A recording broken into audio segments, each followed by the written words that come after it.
Suomessa on noin 70 000 pitkäaikaistyötöntä. Tähän joukkoon kuuluu pätkätyöläisiä, moniongelmaisia ja vajaakuntoisia. Pääsääntönä voidaan pitää, että on ollut yhtäjaksoisesti vuoden työttömänä. Niin töissä käyminen on henkisesti hyvin paljon helpompaa, kun katsoo omien, mihin tuki on oikeutettu ja niistä huolenpitäminen. Tuskin kukaan ehdoin tahdoin hankkiutuu työttömäksi, mutta kun kierre alaspäin alkaa, on sieltä vaikea nousta ylös.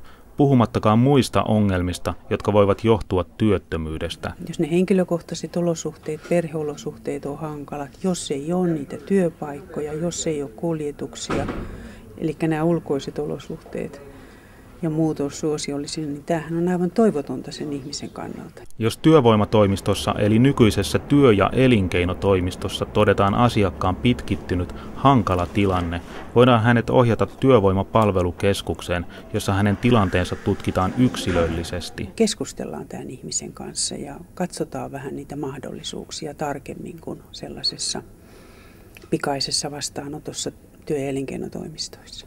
Tosiaan, jos ihminen pyytää sille, että nyt pitäisi saada jotain lyhyempää tai pidempää, niin kyllä siihen pitäisi pyrkiä satsaa, että se tapahtuu suht nopeasti. Pitkäaikaistyöttömälle pyritään löytämään ratkaisu esimerkiksi opiskelun, työelämävalmennuksen tai tuetun työssäkäynnin avulla hänen omista lähtökohdistaan käsin. Se, että ihminen pakotetaan niin kuin johonkin, niin sehän ei tietenkään luo motivaatiota. Meidän pitäisikin nyt niin kuin kääntää katse tähän ympäristöön, työttömien ihmisten ympäristöön ja aktivoida työnantajia, ottaa ihmisiä. Sosiaaliturvaa uudistavan SATA-komitean mietinnön pitäisi valmistua vuoden loppuun mennessä. Työttömien määrä lisääntyy koko ajan ja samalla myös pitkäaikaistyöttömien lukumäärä kasvaa.